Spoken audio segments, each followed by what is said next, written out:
Hai, Assalamualaikum semua. Okay, we meet again for this week in online class learning. Okay, today I would like to introduce you a new chapter, which is chapter 3. Chapter 3 part 1, selection control structure, which is this is the second control structure that you should learn in C++ programming. Okay, so are you ready, guys? I hope that you all ready to learn the new chapter. What I can see last week, there are a few of you still didn't know what actually the variable, how we want to make a variable declaration, what is input. So I hope that you should study more on chapter 2 and also on chapter 1. Okay guys. Okay, next, lesson outcome. Okay, lesson outcome for this chapter is you will able to write a simple decision making statement. Okay, to be able to choose the right tool for the simple two-way selection or multi-selection, to be able to use switch statement, and the last one is you should know how to apply the if-else construct. Before this, in the sequence control structure, you just follow the order, right, from input, process and output. That is actually the sequence control structure. Macam minggu lepas, ada yang buat exercise tak mengikut format tu. Okay, lagi sekali saya nak ingatkan dekat awak.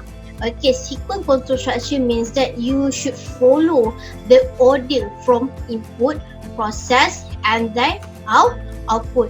However, there are a few amount of you start with the output and they didn't know the differentiate between input and output.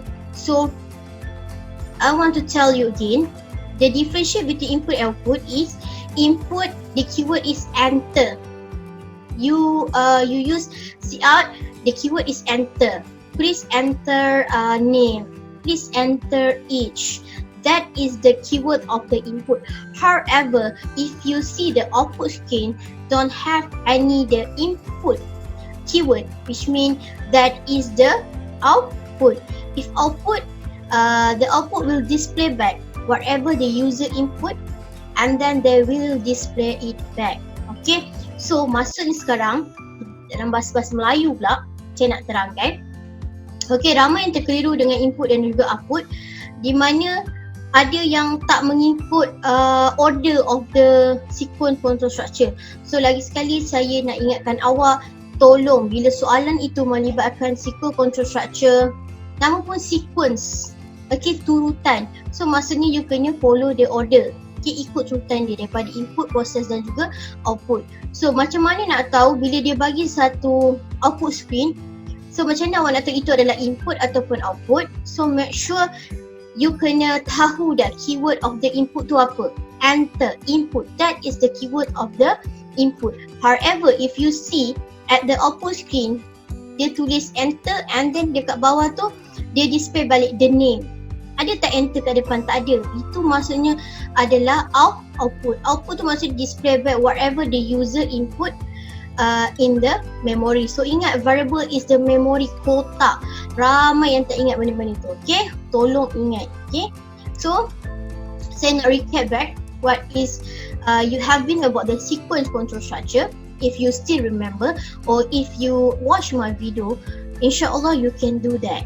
Okay, so introduction, this is the meaning of the sequence control structure, which is a program is a sequence of instruction. This is the definition of the sequence control structure. Again, this is the definition of the sequence control structure. Please remember it. Okay, there are a few of you don't remember the definition of the sequence control structure. Maybe you tak tengok video saya. Okay, ingat balik.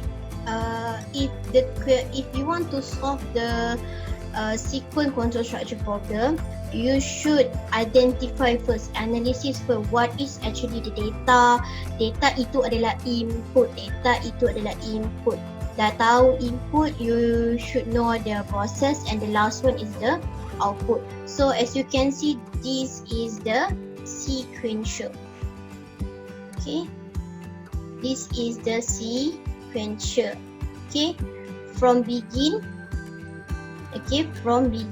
start, and then you have the input, and then this one may be the process, and this one is the output. You should remember it. Okay, this is the order of the sequence control structure. Please remember it. Okay, this is the example of the coding. Okay, this is the example of the coding of the, if you apply the sequence control structure. You should start from the command. Okay, you should have the command. Okay, you should have the command, and then you should input all the header. Okay, this one is all the header. Okay, this one is all the header and integer main. Okay, and then this is the variable declaration. This is the variable declaration. Ada lagi orang tanya, macam mana nak buat variable declaration, macam mana inilah dia sebenarnya variable declaration. Apa itu variable declaration? Lagi sekali saya nak cakap, variable declaration itu adalah kita nak create memory. Memory tu kita boleh anggap dia sebagai kotak. Ini yang saya ajar dalam kelas story, agaknya dah lupa kan, dah lama cuti. Okey, ini adalah kotak. Ini kita kenal dia sebagai memory. Bila you sediakan kotak, you mesti bagi nama, betul tak? Nama itu kita kenal dia sebagai identifier. This one. Ini semua adalah identifier. Nama kepada kotak itu. Okey, dan kesemua statement ini kita kenal dia sebagai variable declaration. Okey, mana nak dapat? Ada orang tanya, mana saya nak dapat variable declaration ni? Saya blur lah. Tengoklah dekat soalan. You nak settlekan apa? Daripada analisis, dekat input, apa yang you dapat? Itulah dia variable declaration. Itu yang awak nak guna balik untuk simpan data. Nak simpan data daripada siapa? Confirm lah you nak simpan data daripada user, nampak? Enter the radius. You nak minta user enterkan radius. So you mesti masukkan nilai yang user masukkan. Contohnya 7. Nak masuk dalam mana? Dalam kotak. Kotak tu macam ni, kotak dia banyak sekarang. So macam mana you nak tahu setiap kotak tu mana you nak simpan radius? Mestilah you namakan dia, carilah nama dia radius ni Inilah kotak yang dia akan simpankan nilai daripada user. Itu maksud dia variable declaration. So ini pula adalah input statement. Okay, so kena hati-hati dekat input statement this one kat ini. Kalau you declare to string, ada cara dia, get line in variable. Kalau you declare dia sebagai double integer ataupun single char, you boleh gunakan in dia masa. Okay, nampak? Dia start daripada input, and then the second order is the process. Okay, ada orang tanya, Abang Miss, saya ada banyak data, so macam nak buat? You mintalah ke empat data tu, you mintalah dulu input dia. Ingat, bila sebut pasal sequence, mesti start dengan input, habiskan dulu. Kalau ada 4 data lah awak settlekan. Dah settle 4 you minta dekat user, next baru you buat proses. This is the process. Bila sebut proses, ini adalah formula. Macam mana nak dapatkan formula? Fikirlah things, okay? Fikir. Sebab formula ni datangnya daripada benda yang awak dah belajar dulu, matematik dahulu. You mesti terror, right? Okay, semua datang daripada formula. Nak kira formula auto payment untuk kira berapa jam orang tu main, tu pun awak tak tahu. Okay, so please powerkan matematik awak. Okay, please. Proses formula ini adalah berdasarkan your punya logik matematik. Mana you nak hasilkan area, so adalah formula dia. Itu maksud dia. And the last one is the output. Nampak tak? Ini perbezaan input dengan output. Input mesti letak enter. Okay, output, input mesti letak enter. Output ada enter tak? Ada. So display lah balik. Ini maksud dia, nampak? Enter the radius. The radius is ini adalah input, ini adalah output. This is the output screen. Okay, so saya harap lepas ni you dah boleh buat soalan pasal sequence control structure. Kalau you tak lepas sequence control structure for this chapter, chapter 3, you akan ke laut dalam. Okay guys, please study balik chapter 1 dan chapter 2. Now I want to explain to you what actually the selection control structure. Okay, if the sequence control structure is by the order from the input, process and output. However, if the selection control structure is based on the condition. When we talk about the selection, select maksudnya kita akan buat pilihan. Ini maksud dia, kalau sequence you takkan ada pilihan, dia akan terus je daripada input, proses dan juga output. However, if the selection, maksudnya you akan ada beberapa pilihan dalam coding awak. Kalau ini tak boleh, dia akan pergi ke tempat lain. Kalau ini tak boleh, dia akan pergi ke tempat lain. Itu maksud selection. Selection. The definition of the selection structure is first, used to choose among alternative courses of action. Means that if you have many alternative, but it will choose the best one. Ini maksudnya. Contoh yang maksudnya, you banyak pilihan, awak you ada 3. Dalam banyak-banyak pilihan ni, you akan pilih satu saja. Tapi tak tahulah, kalau you tamak, you akan pilih ketiga-tiga. Then you can playboy, contoh. Okay. Okay, itu maksud dia, ini maksud selection. Dia tak akan pilih semua, maksudnya dia akan pilih the best among the best. Okay, the best among the best. Itu maksudnya. Statement are execute based on the condition selection. In one condition, maksudnya in one rules, selection ini dipilih berdasarkan certain condition. Contoh, you nak cari isteri soleha, apa condition yang perlu untuk wanita itu menjadi pilihan hati awak? Itu contoh. Okay, mesti you ada dia punya condition. Okay, dia punya orang kata, dia punya cita rasa, itu maksud condition. So when we talk about the condition, is performed by the Boolean expression. Ingat balik dekat chapter 2 kita belajar banyak sangat data type dan salah satunya adalah Boolean. When we talk about the Boolean, it gives you the result that it will show to you is the true or false. Okay, it will produce either true or false. The result, that is the Boolean expression. So when we talk about the selection using the Boolean expression. What is the Boolean expression? Later I will show you what is the operator that we use to make the condition for the selection structure. Apa operator yang kita akan gunakan untuk kita create kita punya condition. Okay. So next. Okay, condition. To perform a task and the task compares to value. Bila sebut condition, kita akan melibatkan dua value.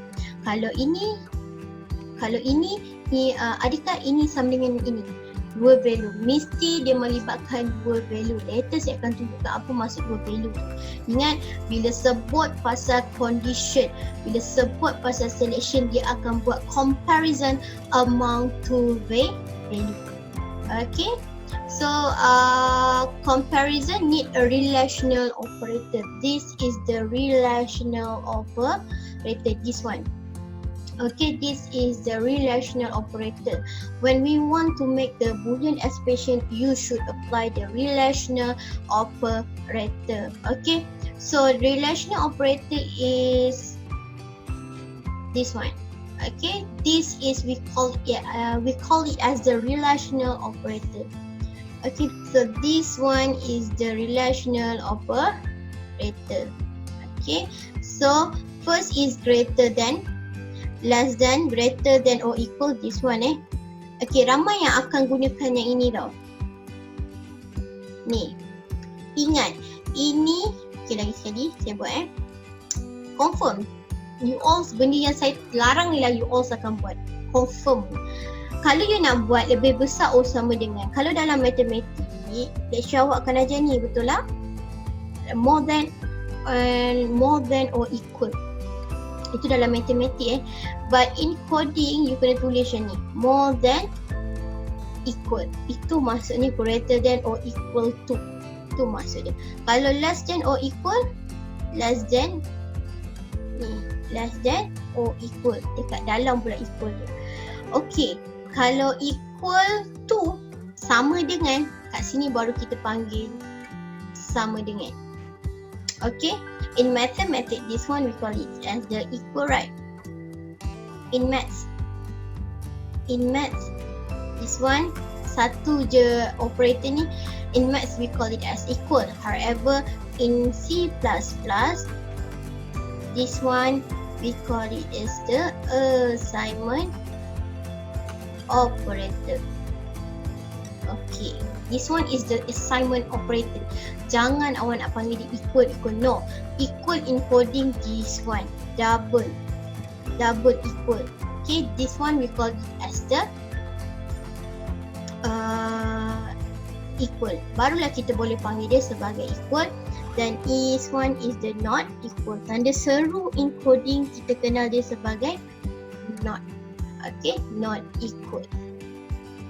Okay, this one kita kenal dia sebagai relational operator. Next is the Boolean expression.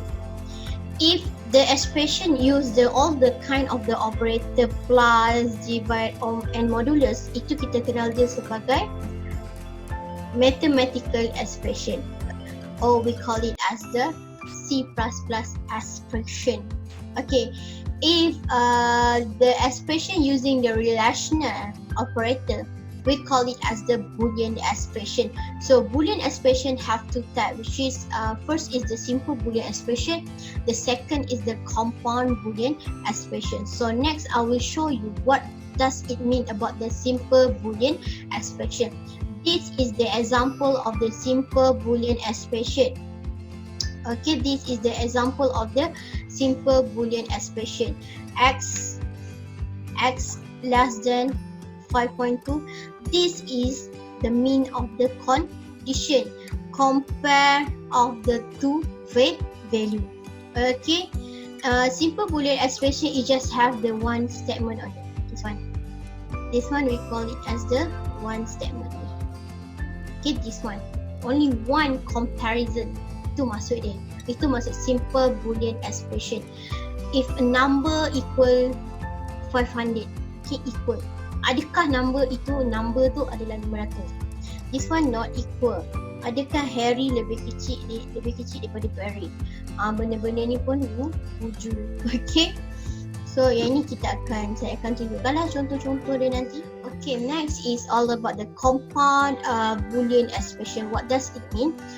It says that relationship that are too complex to express using only relational operator. Okay, the complex to express relationship that are too complex. For example, like this. Okay, like this. So saya rasa I sure that you pernah nampak this this expression in mathematics, right? So bila you nampak benda ni, maksud dia adalah x less than or equal 10 and x more than or equal 5. Maybe dia nak keluarkan nombor daripada nombor yang lebih besar sama dengan 5 dan lebih kecil sama dengan 10. Kalau dia ingat lagi matematik lah. Okay, ini maksud dia. Tapi in computer science, in C++, you tak boleh gabungkan macam ni. Bagi dia is too complex. In C++, you tak boleh buat macam ni. So that's why we need to use the compound Boolean expression. Means that we want to combining simple yang tadi tu expression with a logical operator. Apa pula logical operatornya? Later saya akan tunjuk kat awak. Ini masuk combine. Dia nak combinekan, okay, to make the Boolean expression. It want to compare more than one value. For example, 5 dengan 10. Dia nak buat comparison kat situ. Condition dia adalah dia akan ada dua simple expression. Dia nak gabungkan dua simple expression. Di mana kalau you buat satu-satu benda ni, dia akan jadi macam ni, betul tak? X more than or equal 5, x less than or equal 10.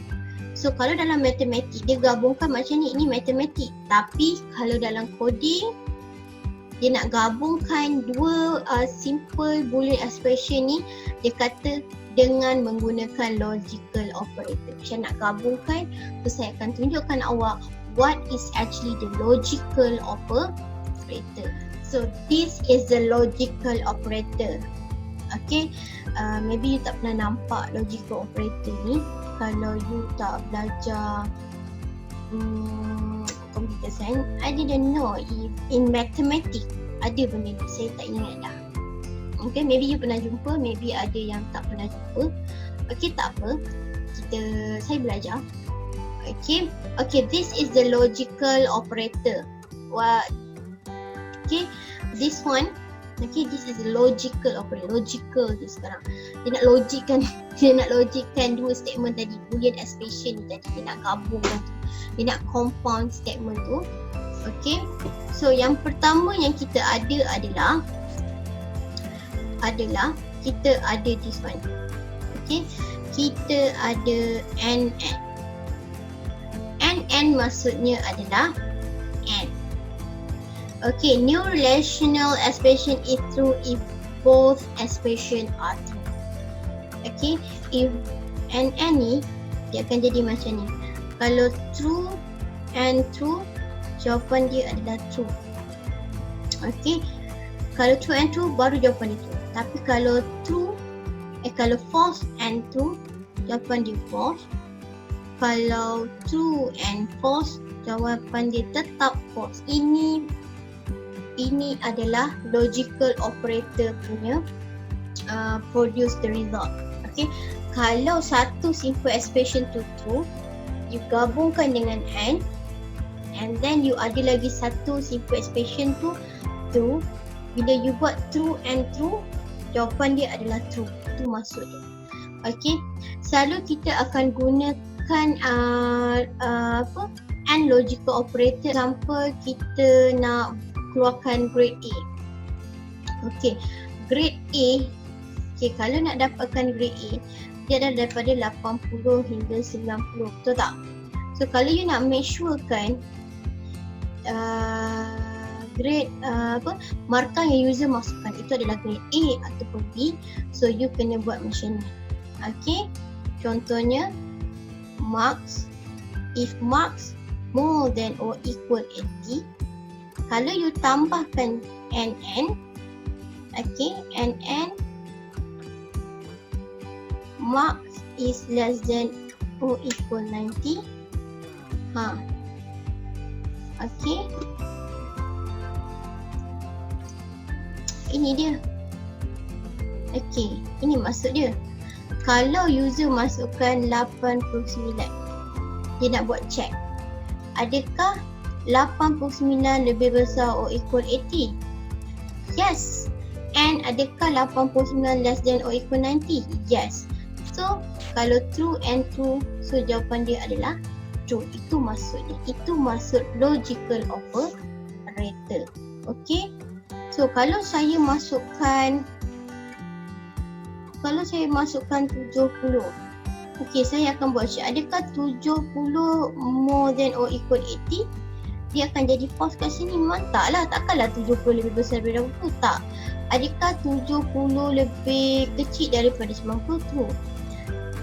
Kan? True kan? Tapi in n punya format, kalau false and true, jawapan dia adalah false. Dia akan salah lah. So maksudnya dia bukan grade A. Ini kita nak belajar nanti ni untuk buat combination of the simple expression. Okay, kita nak combine dua simple expression yang berkaitan. Kita nak make sure kan dua-dua condition betul, baru dia boleh dapat something. Kalau salah satu betul, yang ini salah, so dia takkan dapat apa-apa. Itu maksud N. However, for O pula, untuk O pula, okay, dia punya orang kata dia punya operator adalah ni. Nama glamour dia saya kenalkan dia sebagai tiang kubu. Okey, tiang kubu ataupun you kenalkan dia sebagai satu-satu. Okey. Itu kan satu tau. Dia ada dia punya kalau you nak cari operator dia dekat keyboard, nanti kalau nak tulis dekat keyboard, you cari dekat slash ni. Dekat orang kata dekat keyboard yang ni. Kat sini dia ada yang ni. Ini maksud dia. Ini bukan satu-satu tau. Ini saya kenal dia sebagai apa? Yang kubur senang waktu nisan. Okay. So apa maksud or? Or ni, new relational expression is true if other expression is true. O ni lain pula cerita dia. O ni kalau true or false, jawapan dia adalah true. Nampak? True or true, jawapan dia adalah true juga. Okay, dia always true. Kalau false or true, jawapannya tetap true. False or false, jawapan dia barulah false. Kalau dua-dua salah, confirm lah dia salah. Kalau yang ini false and false, jawapan dia adalah false. Ini awak kena hafal dia punya ni. Kalau true and true, jawapan true. False and true pun false. True and false pun false. False and false pun false. However, if there are true or false true, true or true true, false or true true, false or false false. Yang ni awak kena hafal sebab later you kena buat expression ni. You kena keluarkan nilai expression ni. Ingat, bila sebut dalam selection in condition, jawapan ni mesti adalah true or false. Itu maksud dia. Okay, this one is the not. Not means that reverse the value of an expression. For example, if you have this one, 18 more than 20, or okay, adakah 80 lebih besar daripada 20 ataupun 10 lebih kecil daripada 20. Okay, so kalau dia tambah not kat depan ni, kita akan buat 80 lebih besar daripada 20, true or false? 80 lebih besar mestilah false. Tapi bila dia gunakan or, adakah 10 lebih kecil daripada 20? True. Okay, so dia dapat satu kan? Dia settlekan kan? So false or true, jawapan dia adalah true. But if you have the not at the front, dia akan reverse the jawapan tu, dia akan plus jawapan dia adalah false. Itu maksudnya. Okay, jadi saya tunjuklah macam mana kita nak settlekan masalah-masalah ni mengikut hierarchy of the operator. Okay, boleh pasal ni. Maksudnya compound statement, kalau simple expression satu saja condition dia, tapi bila compound expression, compound Boolean expression, maksudnya dia nak combinekan dua simple expression menjadi satu dengan syarat dia menggunakan logical operator. Logical operator adalah and dua tiang kubur ni dan juga not tanda seru. Okay. Okay, next, if in operator we have the hierarchy of order. Okay, hierarchy of order yang paling tinggi apa dia tadi? Bracket. Lepas bracket kita akan ada tambah dengan bahagi dengan darab, right? Bahagi darab dengan modulus. Lepas tu you akan jumpa tambah dengan tolak. Itu hierarchy dia. Dalam relational and logical operator pun ada hierarchy dia, di mana yang paling tinggi sebenarnya bracket. Okay, yang paling tinggi atas ni, kalau dalam expression, Boolean expression tu dia ada kurungan, dia akan jadi yang pertama. Okay, tapi kalau tak ada, kena cari daripada kiri ke kanan juga, bacaan daripada kiri ke kanan. You cari, kalau you jumpa ni dulu, you buat dulu ni. Okay, ini kita kenal dia sebagai not. Okay, yang kedua adalah less than or equal, more than or more than equal. Ini adalah yang kedua. Okay, ini adalah yang kedua.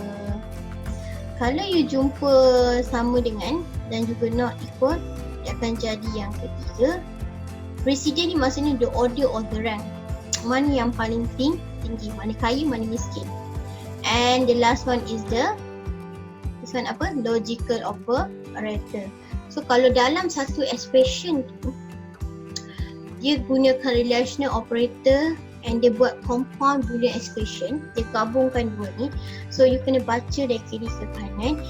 Kalau kedua-dua condition ini menggunakan relational first, you kena settlekan benda tu. Later baru you boleh buat logical operator. Okay, ni dia. Buat ni dulu sampai habis. Terbalik pula. Buat ni sampai habis dulu, baru boleh start dengan yang ini. Okay. This is the logical expression example. Boleh jadi keluar dekat dalam soalan. Di mana dia bagi awak, dia bagi awak this one.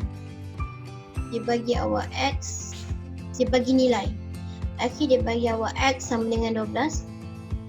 X equal to 12, Y equal to 5, Z equal to negative 4. Ataupun dalam bahasa komputer kita sebut 20 will be assigned into X, 5 will be assigned to Y, negative 4 will be assigned to Z. So dekat dalam kotak X and X, Y, Z, dia ada nilai. Nilai dia adalah 12, 5 dan juga negatif 4. So next, inilah dia. Bila you dapat satu Boolean expression ni, bila you dapat satu compound Boolean expression, compound tu maksud nampak? Ini adalah simple, ini adalah simple. Okay. So bila dia gabungkan simple expression, bila dia gabungkan dua simple expression with the logical operator, the whole statement ini kita kenal dia sebagai compound Boolean expression. Okay, compound Boolean expression. Tapi saya dah cakap tadi, kita ada hierarchy dia. Kalau you jumpa dalam expression ni dia ada, orang kata dia ada bracket. Okay, kalau dia ada bracket, you kena settlekan bracket dahulu. Okay, so saya kata baca dari kiri ke kanan. So next first awak jumpa this one, right? So you kena buat benda ni dulu. So kita akan masukkan dulu. Macam ni kita nak settlekan benda ni. Kita akan masuk satu per satu. You buat satu per satu. Macam buat matematik juga. Step first. Gitu. So X berapa? 12. Lebih besar daripada 5. And Y berapa? Y 5 adakah lebih besar daripada negatif 4? Okay, ni maksud dia. So step kedua, adakah 12 lebih besar daripada, ingat bila dia melibatkan Boolean compound Boolean expression, jawapan akhir dia adalah true or false. Okay, adakah 12 lebih besar daripada 5? True. Okay, masukkan true. And jangan buat and lagi sebab and ini adalah dia punya parity dia paling bawah, paling sikit. Okay, next kita teruskan dengan adakah 5 lebih besar daripada negatif 4? Confirm lah kan. So kalau betul tekan true. Tulis true. So step 3 barulah kita settlekan logical operator di mana true and true jawapan dia adalah true. Ni jawapan dia, nampak? Okay, kalau yang ini X 12 lebih besar daripada 5 and negatif 4 adakah lebih besar daripada 5? Kan? So 12, adakah 12 lebih besar daripada 5? Betul lah. 12 is more than 5. And is it negative 5 more than 5? No, negative 5 is smaller than 5. So the answer is false. So true and false, the answer is the false. So you kena tahu yang tadi saya buat tu true and true and false, false and true, false and false. Okay, itu maksud dia. Okay, kalau or salah satu tu masuk or salah satu. Kalau ini betul dan ini salah, okay, dia tetap jadi betul. Kita tengok dekat bawah ni X. Okay, step first kita settlekan. Step first. X less than 7, x 12. 12 less than or equal z is negative 4. Okay, negative 4. Okay, and then or y equal 5. Y is 5 equal negative 4. Okay, let's see. Step 2. Is it 12 less than or equal 4? False. Is it 5 equal to negative 4? False. So false and or false, the answer is false. See? The answer is the false. Okay, and I want to show you the last one. Is it the not? Okay, at the hierarchy in the table, hierarchy said not is the very highest priority. However, if not combined with this one bracket, so you should solve the bracket first. Okay, you should solve the bracket first. So x more than equal z. X, what is this? X 12. 12 more than equal z negative 4. Is it 12 more than equal negative 4? True. So the answer is true. However, we have the not at the front, right? So not will reverse the result. So the result is false. Tu maksud dia. Tapi kalau soalan bagi macam ni, not x more than or equal z. Kat sini barulah kita akan priority yang paling tinggi, paling kaya adalah not. Okay, so hati-hati. Kalau dia letak dalam bracket saya tekan dulu. Kalau dia tak ada bracket, not yang akan jadi priority yang paling tinggi. Okay, so next is the combining simple condition. Okay, this one we call is as the what? Compound Boolean Expression. Ni lah dia. Bila you gabungkan dua simple expression menjadi satu condition dan dia mengaplikasikan logical operator. So ini kita kenali sebagai apa? Compound.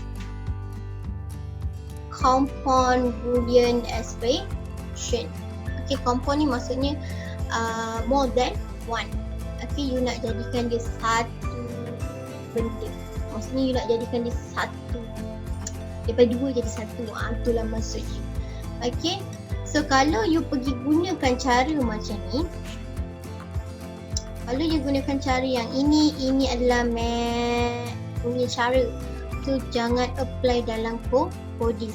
Ini bacaan dia adalah the question asking the problem is return to if x is between 0 and 100. If the question between, okay, kalau soalan tu dia sebut between, okay, keyword dia adalah, operator dia adalah NN. Dia nak keluarkan daripada nombor 0 dan 100. Confirm lah kita menggunakan NN. Okay. Okay, dan ini maksudnya kalau dia kata return to if x is outside 0 or 100. Terang-terang lagi menyuruh dia menggunakan or. Ingat or adalah tiang hubung. So buat cara macam ni. Okay, boleh? Inilah dia selection condition kita. Ini tak masuk lagi coding guys. Ini tak masuk lagi coding kita. Okay. Okay, next I want to talk you about the types of selection structure. Okay, selection structure have the three types. You should remember it. First, we have the one-way selection. What does it mean about the one-way? Okay, one-way means that we have only one choice. Okay, we have only one condition. That's all. That's why when we talk about the selection, the keyword we use is the if. This one. Okay, if statement. Next type is the two-way selection, which is the keyword is we use if else statement. What does it mean? It means that you have two condition only, two choice only. This is the two-way selection. If this one, kalau tak tak kena dengan jiwa awak, you ambil pilihan yang kedua. Itu masuk two way. Tapi kalau one way, itu je yang ada, ambil lah. Itu masuk dia. Tapi two way, dalam hidup awak datang dua gadis, so you boleh buat pilihan. Kalau ni tak suka, you boleh pilih ni. Itu masuk dia. Tapi the third type is very best. Means that you have a multiple selection. When we talk about the multiple selection, you have many choices. Okay, you ada banyak sangat pilihan dalam hidup awak. Datang 10 gadis dekat awak ke 10 power kat awak, you boleh pilih sana-sana. Kalau ni tak kena, okay, macam main Tinder. Okay, tak best. Okay, next. Tak best. Itu maksudnya multiple selection. Maksudnya macam ni tak best tu, adakah dia menepati condition awak? Kalau tak menepati, next. Kita check dengan orang yang next. Orang next ni kita kaji-kaji, tak menepati juga condition awak. Okay, next. Itu multiple selection, very best. Okay, kita dalam hidup kita mesti ada banyak pilihan. Okay, tapi bukan saya nak suggestkan awak bercinta lebih-lebih seorang. Tak ada. Ni maksudnya pilihan lain lah. Contohnya kalau you tak dapat internet, so apa pilihan lain yang awak boleh buat? So you kena fikir. Okay, hidup kita mesti ada banyak pilihan. Kalau you asyik menggunakan one way selection saja dalam hidup awak, you takkan ke mana. Okay, pernah ke dalam hidup awak ada satu saja selection? Okay, mesti ada more than one selection. Okay, so next I want to explain you what is one way selection. In C++, one way selection are incorporated using if statement. Okay, selection, the keyword of the selection is if statement. Okay, we use if statement to represent our condition, to represent that is the selection control structure. If sequence, we don't have any keyword.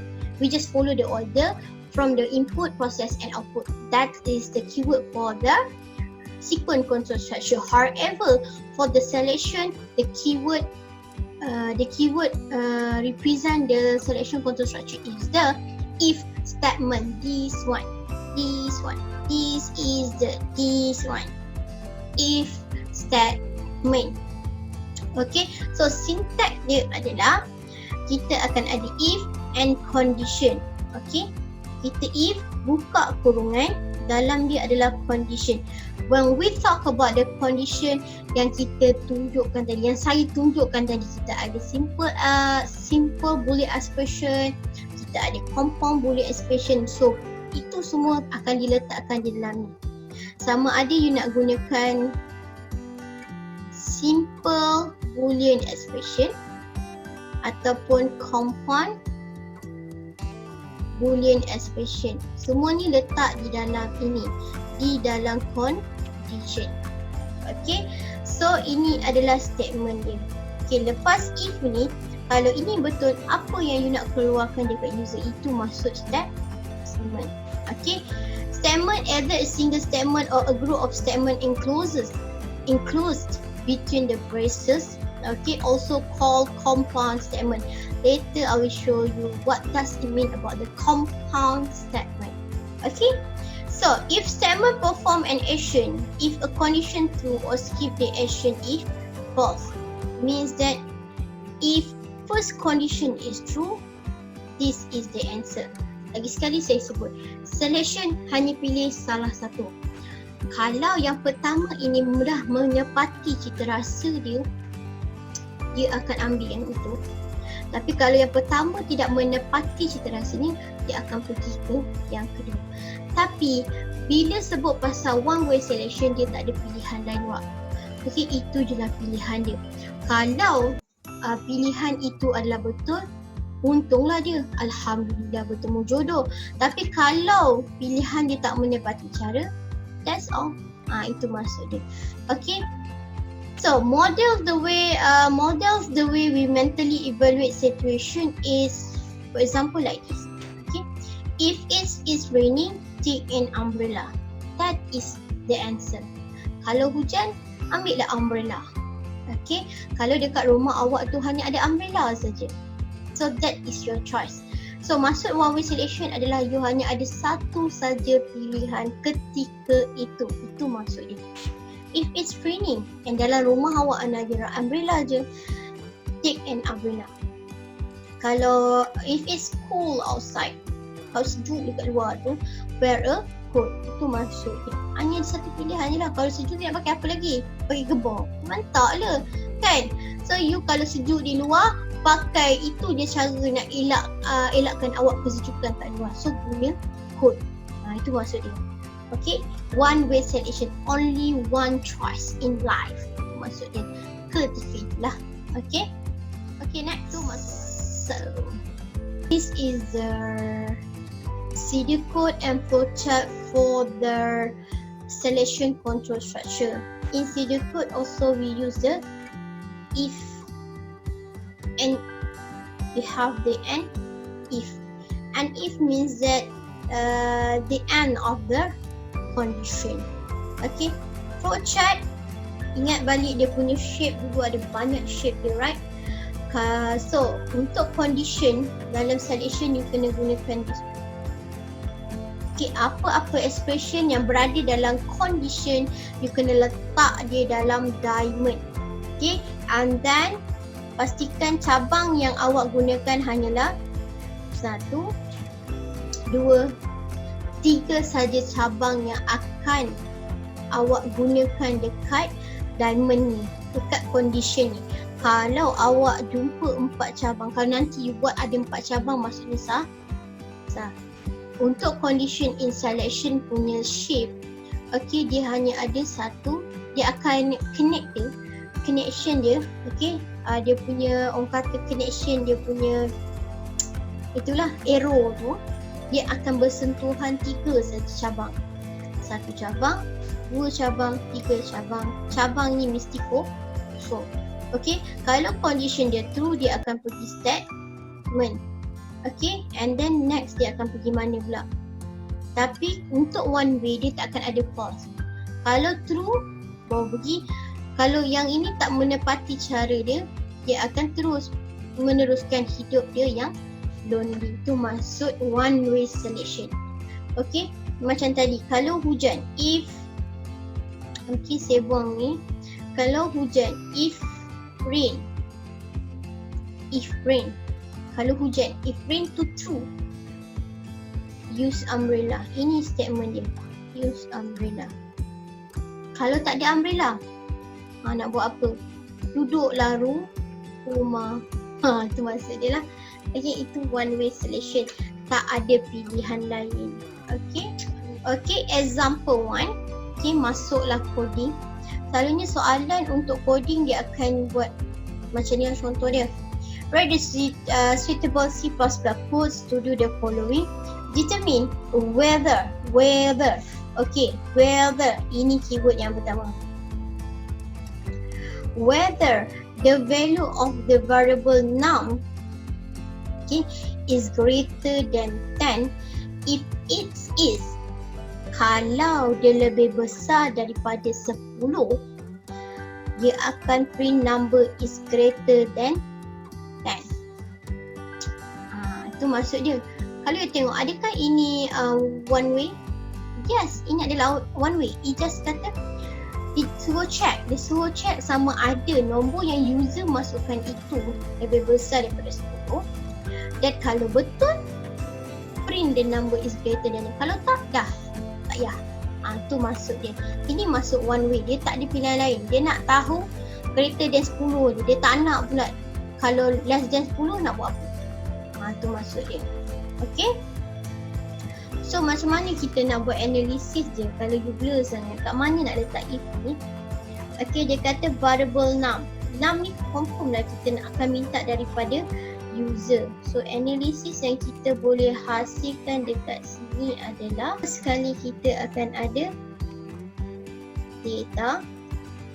Okay, data variable num. So based on num ni, dia akan check num ni.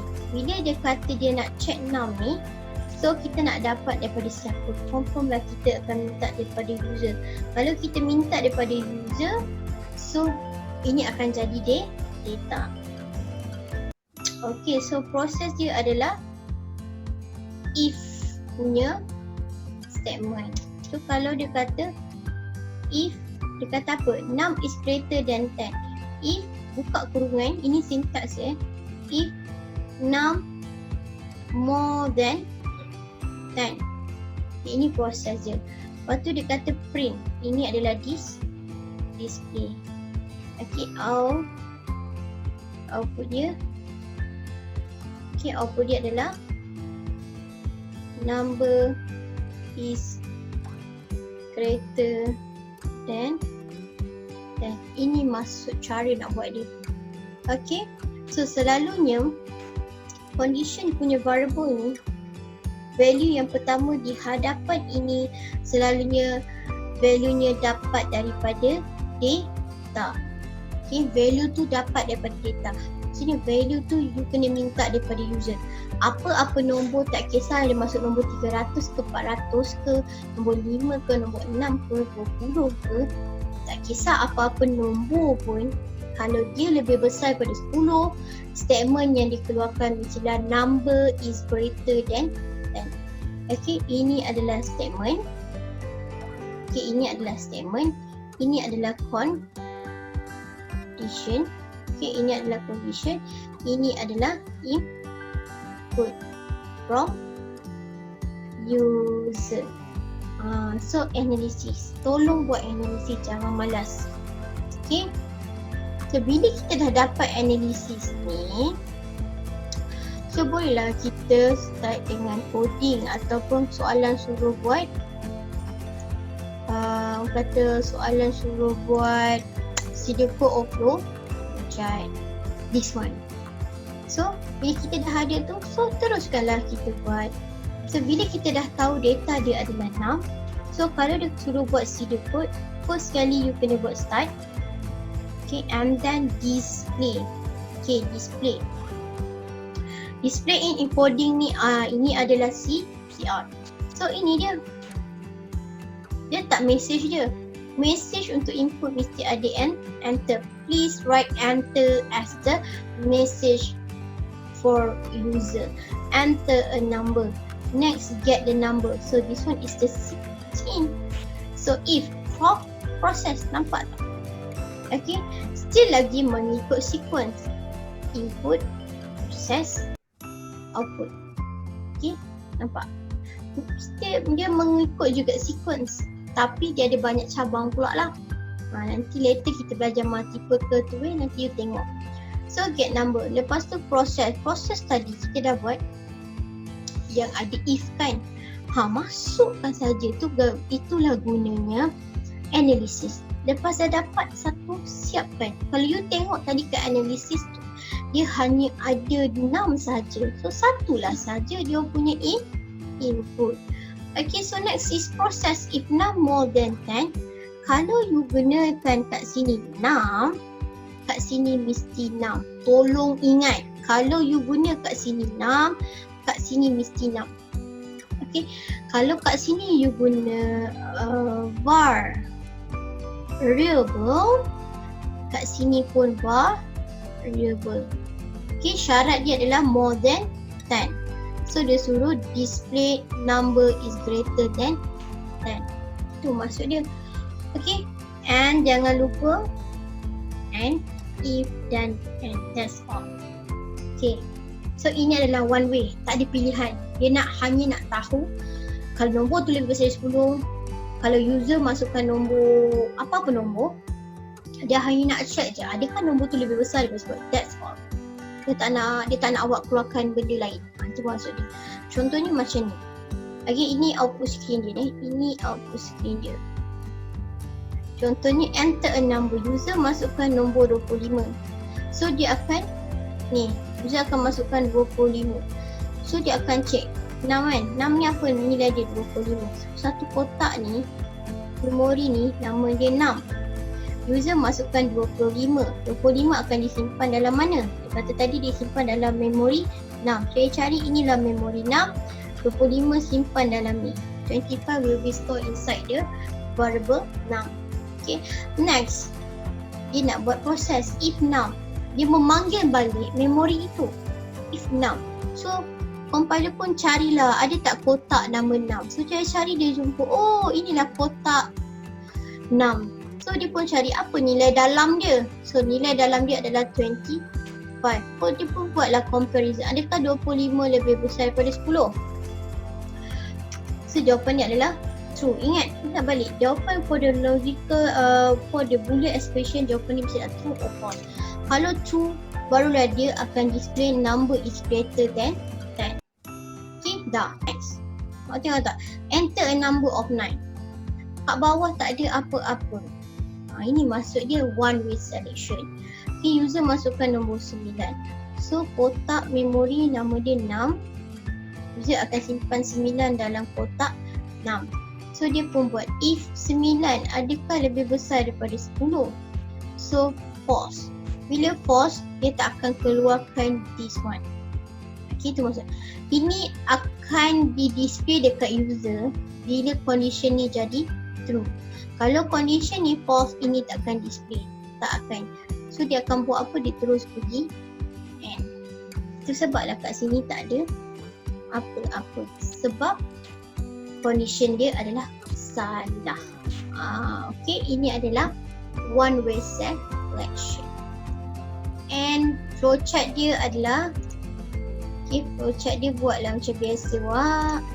Okay, first kita start and then turun bawah, display enter a number get 6. Okay, ini variable yang kita gunakan. Ini variable yang kita gunakan.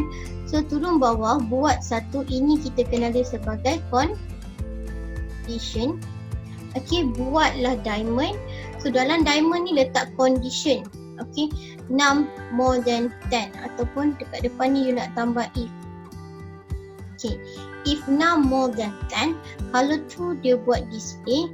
Kalau tak ada apa-apa, dia tak ada false sebab dia memang tak ada false. False tu maksudnya dia ada pilihan lain. Kalau ni tak ada. So one way dia tak ada false, dia terus pergi end. That's all. Itu one way selection. Okay, itu adalah one way selection.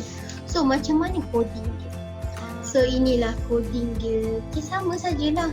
So first sekali buatlah integer main.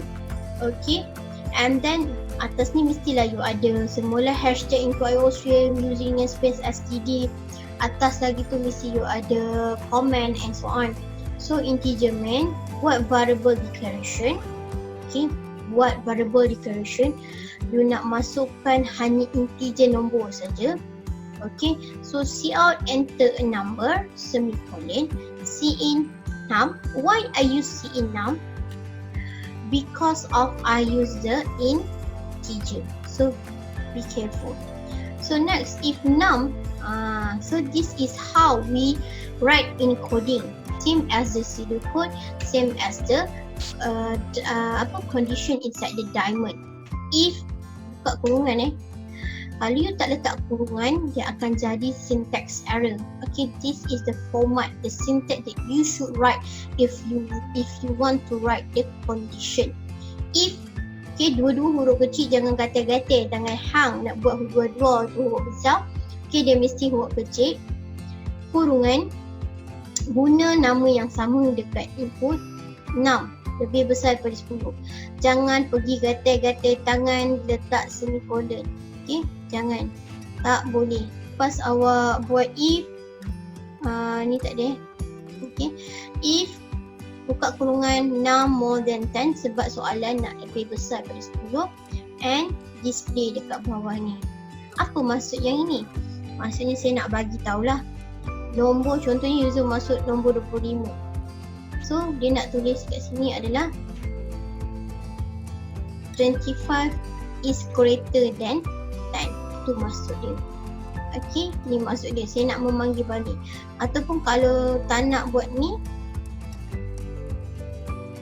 just letak je number is greater than 10. Tak kisah. Ikut awak lah, awak nak keluarkan macam mana dia punya output. Okay, next. Okay, if one way selection, we just have the one choice only. So next type is the two-way selection. What does it mean about the two-way selection? Means that we have only two choice only. We have two choice only. That's why we call it as the two-way selection. To implement two-way selection, C++ provides the if-else statement. So for the two-way selection, if the selection is one way, you just have the if, right?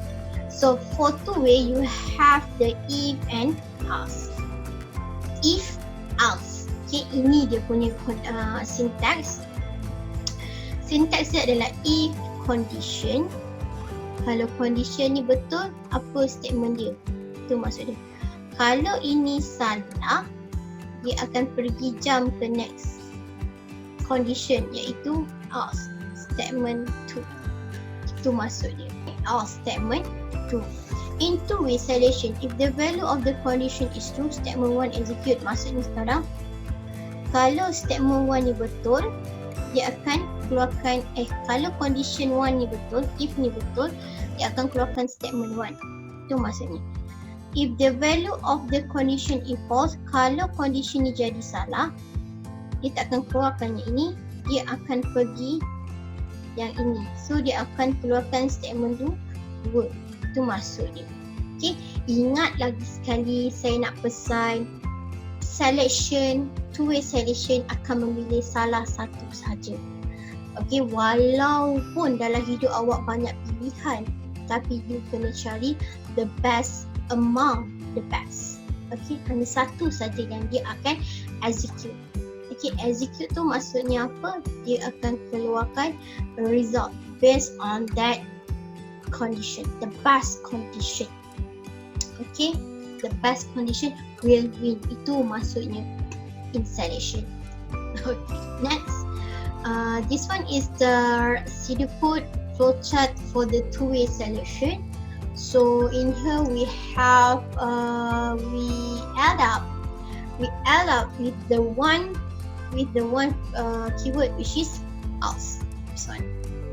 So if condition statement 1, else statement 2, then you put the and if. Please don't put in here, right? Okay, please don't put an if in here. Okay, no. This will wrong. Okay, dia akan jadi salah. So, apa yang awak perlu buat? If condition 1, statement 1, else statement 2 dalam satu jarak yang sama, ya. And then baru you matikan and if. Okay, macam mana you matikan if? Dia mesti berapa? If, else, and if. Okay, baru you boleh letak and if dekat bawah. Okay, so kalau flowchart pula, kalau one way selection, flowchart hanya ada true. However, if the question apply the two way selection problem, okay, you should use the condition shape, which is the diamond shape, and then you have to, if true, it will execute the statement 1. If false, so baru ada false. Baru you boleh letak false dekat arrow yang ketiga. Okay, ingat lagi sekali bila sebut pasal selection, arrow-nya ada berapa? 1. Dia akan touch dengan 3 buntu saja. Yang ini akan kosong. Okay, yang ini akan kosong. Kalau dia true, dia buat apa? Kalau false, dia buat apa? Lepas tu baru nak pergi and. Itu maksud dia. Okay, so tolong sambungkan yang ini pergi ke next statement. Jangan pula awak gatal jangan pergi sini, memang salah lah. Ini salah. Okay, ini salah. Dia mesti pergi dekat bawah ni. Okay, kalau dia betul, dia akan pergi sini. Tapi kalau dia salah, dia akan pergi statement 2. Statement 2 akan pergi juga dekat sini. Itu maksud dia. Okay, ini adalah two-way selection. So, ini adalah dia punya contoh soalan. Macam mana you nak tahu soalan itu apply one way or two way? Kat sini saya nak tunjuk kat awak keyword-keyword yang dia akan applykan dekat sini. Bila saya sebut keyword, tolonglah kata remember. Okay, ini adalah keyword-keyword how you solve this question. Okay, for example, the question asks you, write a program that prompts ni maksudnya ask. Okay, prompt ni nama lain dia adalah ask boleh, display pun boleh. Okay, alright, a program that prompt the user to input a number. Ni keyword yang pertama. Input a number. User. So itu adalah input data. The program should then output a message saying whether the number is positive or negative. Pula dah. Dia nak tahu sama ada nombor yang user masukkan itu adalah positif ataupun negatif. Nampak tak? Dua pilihan. Okay, whether the number is positive or negative. Macam mana kita nak dapatkan positif dengan negatif? Kalau matematik ajar macam mana? Okay, saya boleh bagi tips adalah dia nak cari positif kan. Okay, kita buat ni. Satu garis lurus. Kita letak kat sini kosong. Okey, dekat belah sini adalah positif, dekat sini adalah negatif. So macam mana kita nak buat? Okey, macam mana kita nak tahu nombor yang user masukkan adalah positif and negatif? So 0, 1, 2, 3, 4 1, 2, 3, 4. Maksudnya sekarang apa yang condition yang you boleh applykan kat sini adalah more than 0. Kalau more than 0 kat sini ya. Kalau less than, okay, kalau less than, otherwise, maksudnya else lah. Otherwise adalah negatif. So kita pilih salah satu condition yang kita nak buat. Okay, pastikan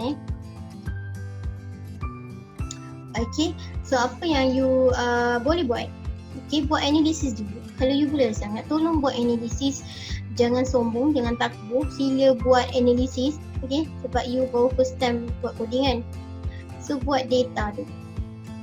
Data kita dah tahu apa dia. What is data? Data dia adalah number. Letak. Ada lagi tak data? Ada.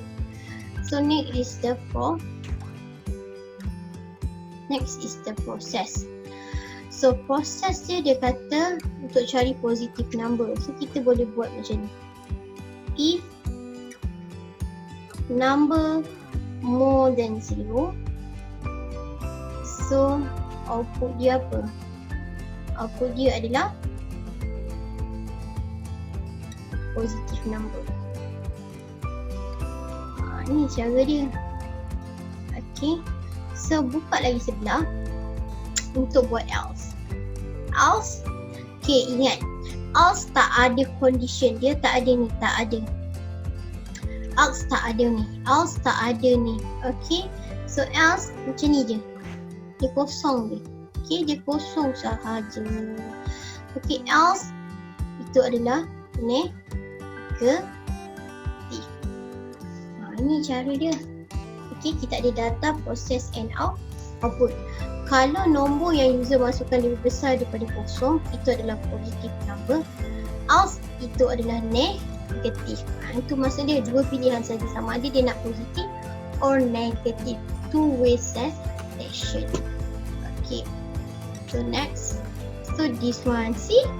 Yang kita dah ada analisis tadi, kita convert saja analisis itu kepada pseudocode. Ini cara kita nak buat pseudocode. Kita ada first is kita ada Allah. Okay, confirm lah bila sebut pseudocode kita akan ada apa? Start. Okay, kita akan start and then display enter a number. Ingat. Okay, untuk input mesti ada enter a number, get num.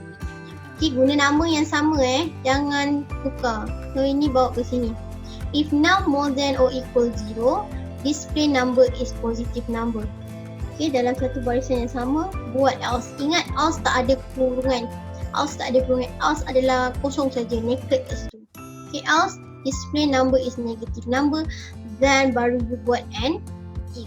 If, else and if. And. Okay, nampak? Boleh? Okay, senang sajalah.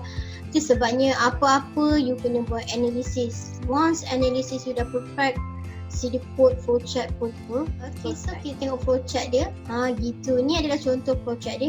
Start, display, enter a number, get num. Turun bawah. Num, buatlah condition. Condition mesti duduk di dalam diamond. Okay, so num more than more than 0, true, display number. Kalau ini salah, dia akan pergi ke sini. Okay, if num more than 0, kalau dia tak lebih besar daripada kosong, dia akan pergi ke false. Display number is negative number. So kalau you perasan, kedua-dua arrow ni dia pergi dekat N. Okay, pastikan dia pergi dekat N ataupun next statement. Okay, so contoh get a number. So ada satu kotak tu saya bagi dia 6. Okay, user masukkan dia nombor adalah negatif 4. Okay, jom kita tengok sama-sama. Start enter a number, get 6, dia masukkan negatif 4. So 6, dia panggil balik kotak 6 ni, isi dia ada apa ni lah, negatif 4. So dia akan cek, adakah negatif 4 lebih besar daripada kosong? Tak. Bila tak, dia tak akan pergi ke sini, dia akan pergi ke bawah. So maksudnya dia adalah false. So dia akan display dekat user, itu adalah negatif number 4. Dia buat automatic ke awak dengan syarat condition mesti betul. Kalau condition awak salah, so jawapan akhir awak, output awak akan jadi salah. So maka terjadilah logic error. Next is dia punya coding. Ini cara coding dia. Okay, integer main, integer num, cr enter a number, in num. If num more than or equal 0, cr num is a positive number, else cr num is a negative number. Remember one more, else don't have bracket. Else is a naked, ada apa-apa pun lepas je. Okay, and then return 0. So ini masuk ni. Ini masuk 6. Maksudnya dia nak keluarkan nilai apa yang user masukkan, dia buat macam ni. 6 is a positive number. Macam nak keluarkan dia, panggillah saja kotak 6. Okay, panggillah saja memori 6. Okay, next is the example 4. Example 4 show that the equation that solved using the selection control structure. So the equation asks you to write a C++ program to compute and display a person weekly salary as determined by the following expression. So the question want you to solve, or the question want you to calculate the salary for each person. Okay, the equation asks you to follow this equation. This is the expression that you should apply inside your condition. Okay, the question says that if the number of hours worked is less than or equal to 40, okay, if bekerja tu, dia bekerja kurang daripada 40 jam, so the person receive RM8 per hour.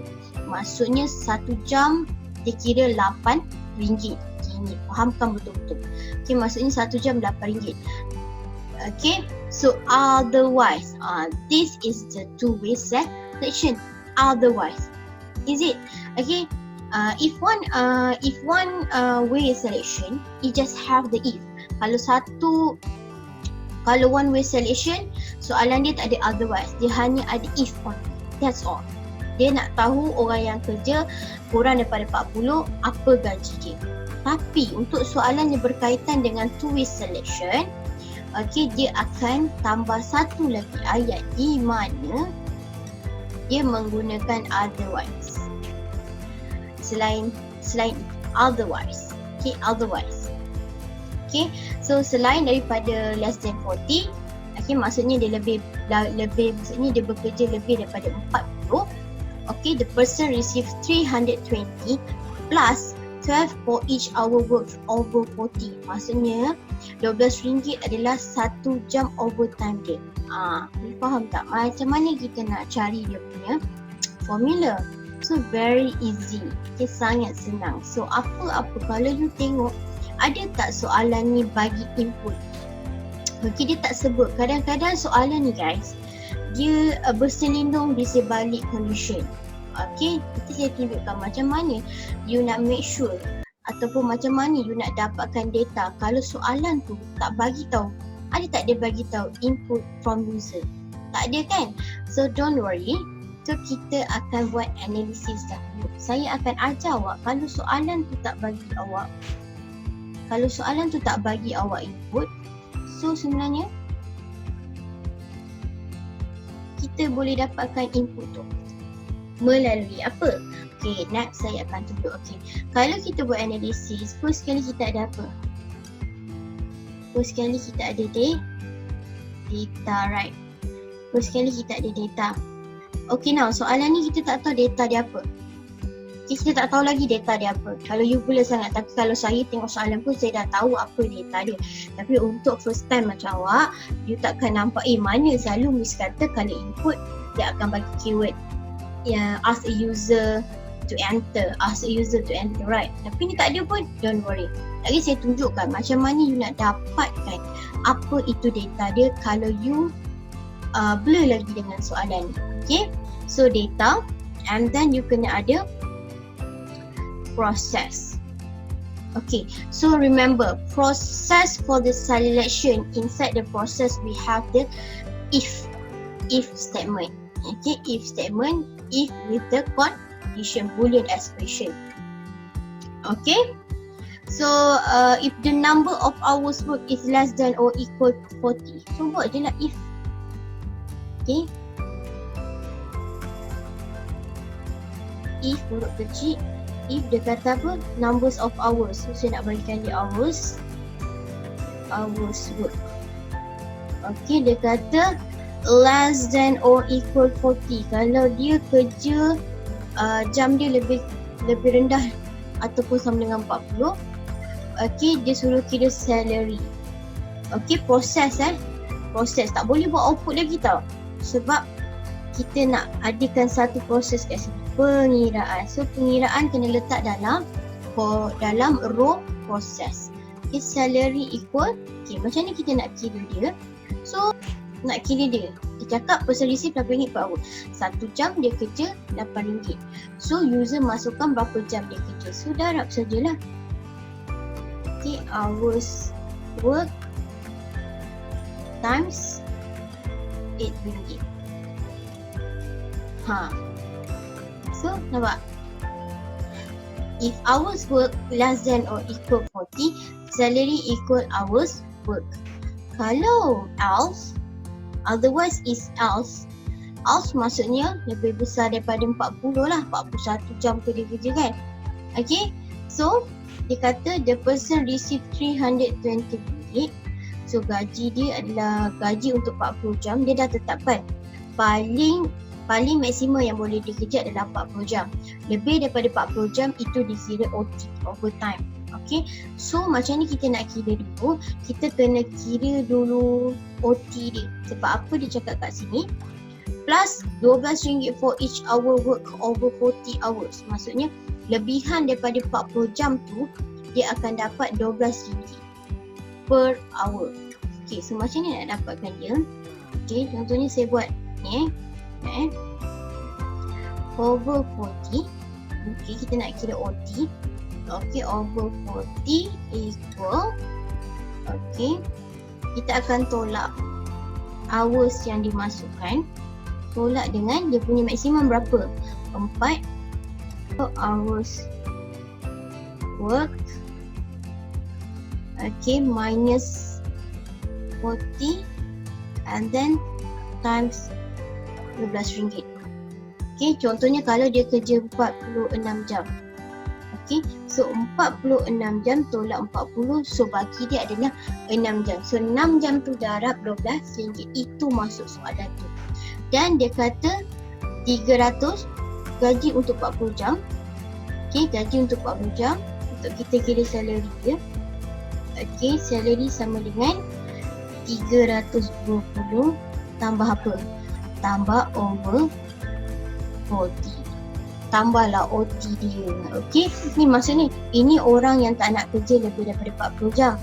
Okay, ni orang suka buat OT, overtime. That's why lah orang suka buat OT.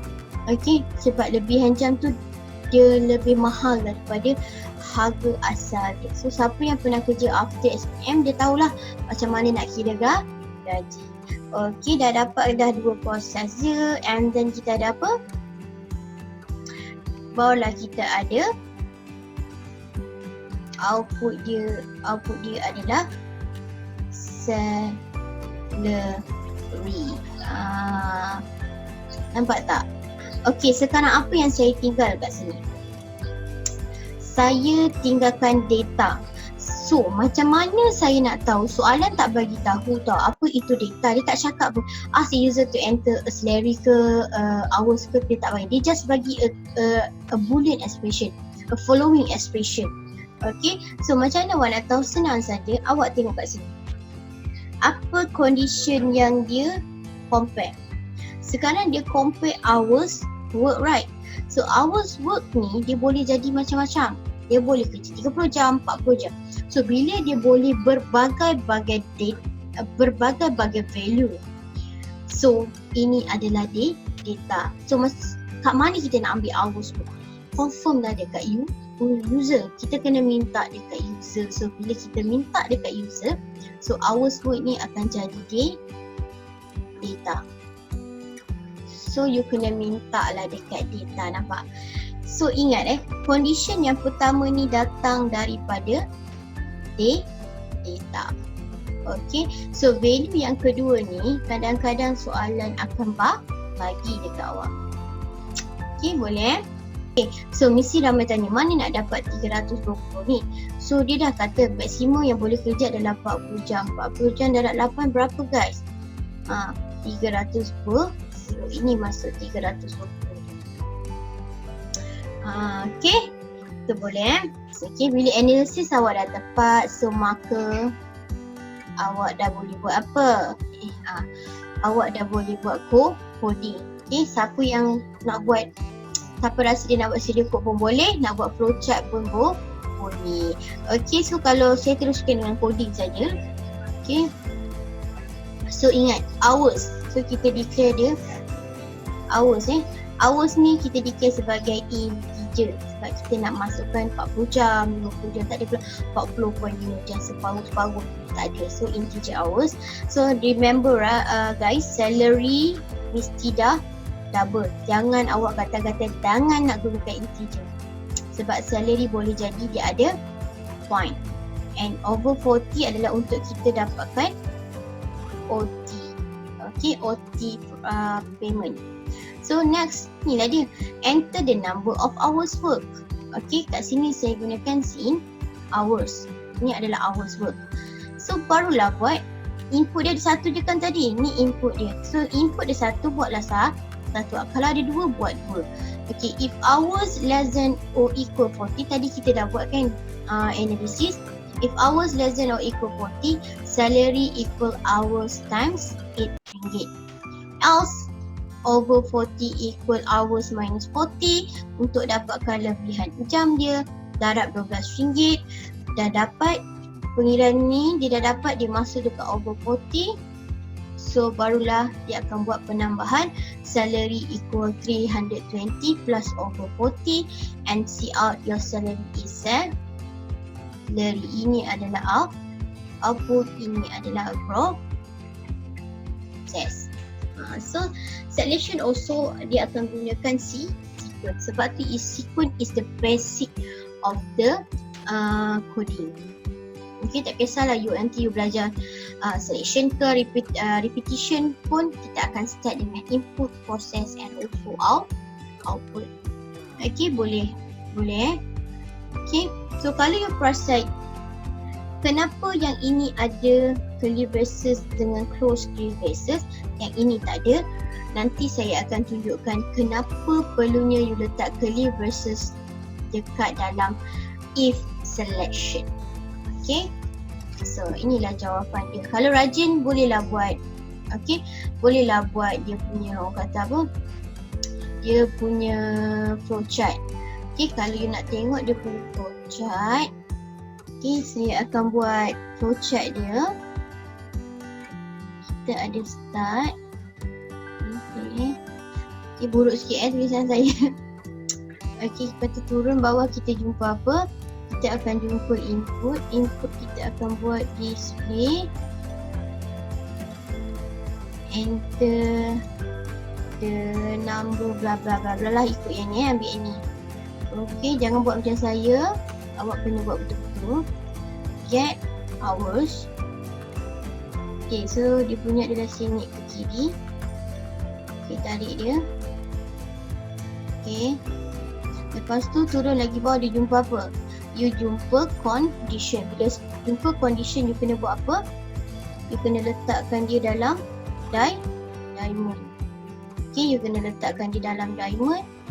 So, ni contoh diamond saya. Astaghfirullahaladzim.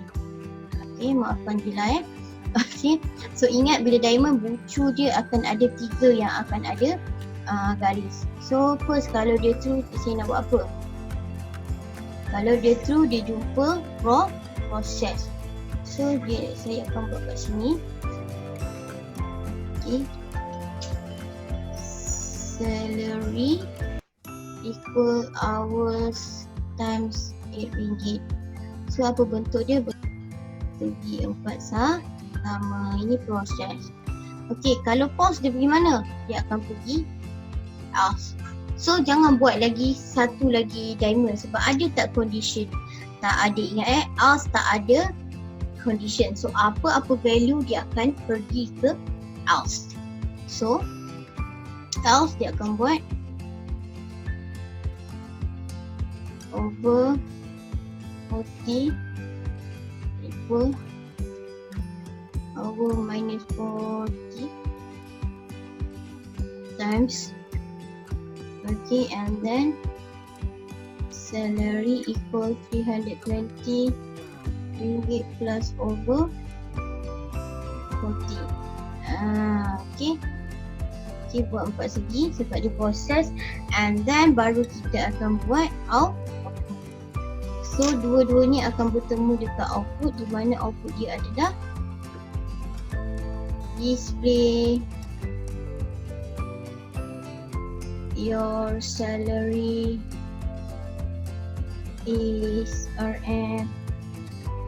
Okay, so comma salary. Okay, so buat sini. Okay, maafkan 100%. Dan lepas tu awak jumpa apa? Okay, lepas tu awak jumpa, and ini adalah dia punya flowchart. Okay, boleh. So contohlah, kita buat example lah. Saya bagi saya bekerja selama 46 jam. Saya masukkan 46 jam dalam kotak yang nama dia adalah hours. So saya masukkan 46 jam. So bila masukkan 46 jam, next statement adalah dia akan pergi, dia akan check whether hours saya tu less than or more than. Bila masuk kat sini hours dia akan keluarkan ni nilai. So nilai dia adalah 46. Adakah 46 lagi kecil or equal 40? Tak. Salah, dia false. Bila false dia pergi mana? Dia false, dia akan pergi sini. So dia tak akan masuk sini. Dia terus jump pergi dekat else. So dia akan buat yang ini. Itu maksud dia. Bila dah settle buat yang ini, dia akan pergi mana? Dia akan display salary. Lagi sekali saya nak sebut, bila soalan itu melibatkan selection, dia hanya pilih salah satu. Kalau condition yang pertama tu betul, okay, contoh condition yang pertama tu betul, so dia akan buat yang pertama and then dia terus pergi dekat output. Itu maksud selection. Okay, boleh. Next, write a program that prompt the user to input a number. Yang ni dia bagi tahu awak. Dia dah bagi tahu awak terang-terang to prompt the user to input a number. The program should then output the number and message saying whether the number is even number or odd number. Terus dia cakap kat sini untuk cari nombor ganjil ataupun nombor genap. Macam mana dia nak cari nombor ganjil dengan nombor genap. Okay, so apa-apa kita buat analysis. Okay, analysis dia. So analysis dia, kita dah tahu data dia. Data dia apa? Write a program that prompt the user. Ni keyword dia. So prompt ni maksudnya ask the user to input a number. So number kita jadikan dia sebagai data. Okay, dah ada data, kita terus dengan proses. So, macam mana condition untuk cari even number?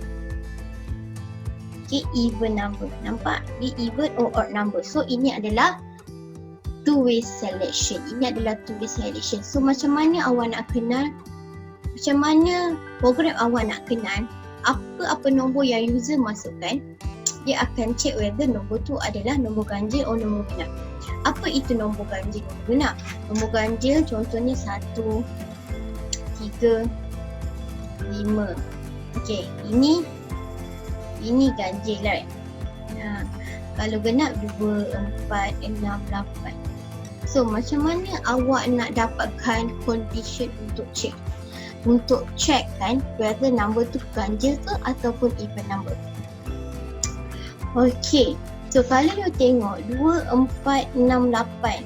So semua ini adalah nombor yang tiada baki.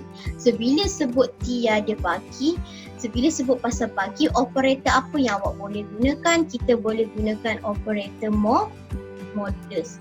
So cara dia adalah untuk cari even number, if number modulus 2 lah kan, 2, 4, 6, 8, 10 ini semua boleh dibagikan dengan 2.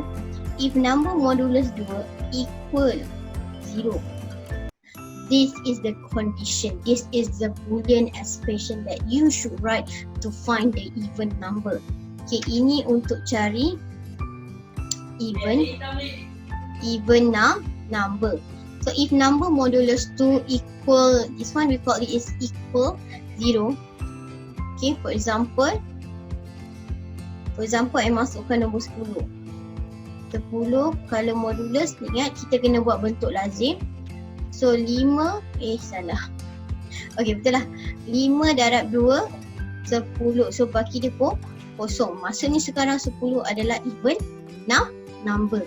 So that's why we create this Boolean expression. If number modulus 2 equal 0, so dia cakap tadi apa? Output dia adalah even number. So else odd number. Okay, so ini adalah dia punya analisis. Okay, ini adalah dia punya analisis. So boleh tak? So ini maksud dia. Okay, ini maksud dia macam mana kita nak cari even number. So data number, if number modulus 2 equal 0, kalau dia tak ada baki, itu confirm lah even number, else odd number. Okay, so inilah dia. Untuk coding dia awak boleh try sendiri. Jadi ke tidak, nanti tunjuklah dekat saya. Okay, so next I want to introduce what does it mean about the compound or block of the statement. Tadi you selalu dengarkan tadi compound Boolean expression. Compound ni maksudnya combination of the two Boolean expression. So next is the compound ataupun we call it as a block of the statement.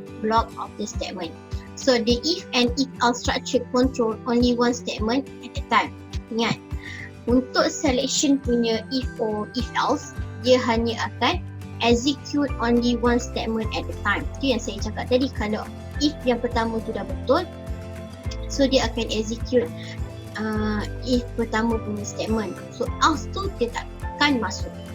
Okay, dia akan pilih salah satu. Kalau if yang pertama itu salah, barulah dia akan turun ke else. Itu maksud dia execute only one statement at a time. If you intend to execute more than one statement with an if statement, C++ provide a structure called a compound statement or a block of statement. Maksudnya sekarang, kalau kat sini, okay, macam tadi sebenarnya kita dah buat dah sebenarnya. Okay, contoh kalau you nak masukkan, contohnya saya bagi kat sini lah. If contohnya if 6 modulus 2 equal 0. So kat sini saya nak tambah cout even number. Okay, even number. Cout lagi the number is, for example 6. Kita nak keluarkan balik nombor tu. Okay, ini dimasukkan. Dia nak execute more than one statement inside the if. Ini masuk compound or block of the statement, this one. Okay, bila awak nak ada nak execute ataupun you nak output more than one statement, this one, more than one statement, so you kena letakkan dua statement tu dalam compound block. Okay, ataupun block of statement. Maksudnya kita nak bagi tahu, okay, kita nak bagi tahu sekarang dua ini adalah kepunyaan if yang atas, itu maksud dia. Kalau you hanya nak execute satu statement ni, contohnya macam if 6 modulus 2 sama dengan 0, so cout even number. Okay, kalau macam ni you tak perlu pun letak curly braces, sebab sifat untuk if selection ini dia boleh execute satu statement dalam satu. Macam lah maksud dia, satu statement. Tapi kalau nak lebih daripada satu statement boleh, tak ada masalah. You just tambah je curly braces, tambah lagi dekat bawah ni. Okay, tutup balik. So kita nak blockkan, kita nak bagi tahu ini adalah kepunyaan yang ini. Itu masuk compound statement. A compound statement, block of the statements, consists of a sequence of statement enclosed in a curly braces. Ini yang kita tadi tu. Okay, kalau awak ada statement lebih daripada satu, letakkan semua statement dalam curly braces, open and close curly braces, like this one. So, nampak tak? Ini adalah open curly braces, close curly braces. Ini adalah semua statement. Tak kisahlah janji dia lebih daripada satu je statement, letak statement tu dalam ni compound curly braces. Okay, so for example like this. Okay, kalau you perasan tadi kan saya ada cakap kan, later saya akan tunjukkan kenapa kita ada curly braces dekat sini. Okay, kenapa kita ada curly braces dekat sini. Ya, you boleh. Selalu saya ajar curly braces hanyalah untuk integer kan. Tiba-tiba dalam ni ada lagi, sebabnya dia lebih daripada satu statement. Tapi kalau dekat atas ni kenapa tak ada? Sebab dia hanya execute satu statement sahaja. Ni maksudnya. Okay, kalau ada lebih daripada dua statement yang you nak outputkan dalam body of if ataupun else, you kena put it inside the compound statement. Okay, inside the compound statement. Okay, boleh? So masuk compound statement ni, so compiler akan dapat tahu, oh, dua benda ini adalah kepunyaan else. Itu maksudnya. Okay, so so this is the example tu, the next example for the compound statement. So example 2 says that this program want to calculate the average of the three score. As you can see in here, okay, it says that only this statement is conditionally executed. Apa maksud dia? Kalau you tak letak curly braces, so compiler hanya tahu ini adalah statement for this condition. Okay, so yang ini adalah condition yang tak ada statement yang tak ada berkenaan dengan condition atas. Maybe ramai yang cakap, Miss, dia ikut identification, dia sama je, kenapa dia tak kena yang bawah ni punya ini? So syarat dia adalah you kena, kalau you nak masukkan ketiga-tiga ni dalam body of if, syarat dia awak kena tambah curly braces. Itu maksud dia. Tapi kalau awak tak nak dua statement ni tak ada kena-mengena dengan atas ni, so tak perlu pun letak curly braces.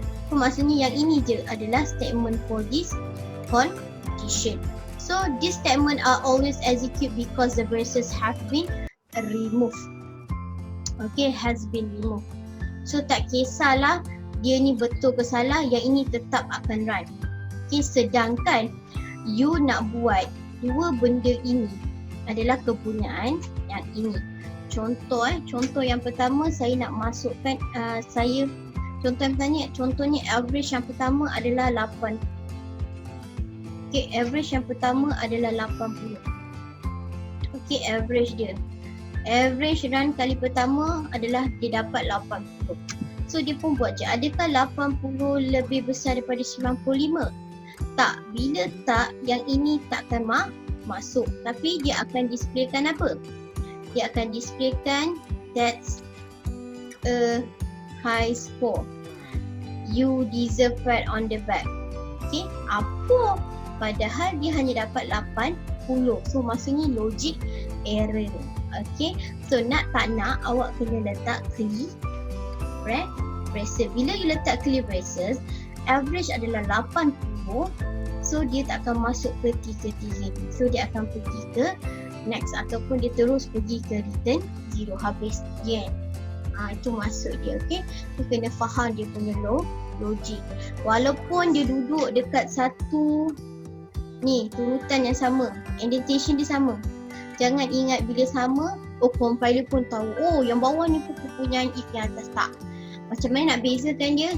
Senang saja, letak saja tiga-tiga statement tu dekat dalam curly braces. Okay, we continue for the part 2. Guys, so don't forget to click your attendance at future. So that's all for today classes. So we meet again next week for the next theory. Okay, so that's all. Thank you. Assalamualaikum.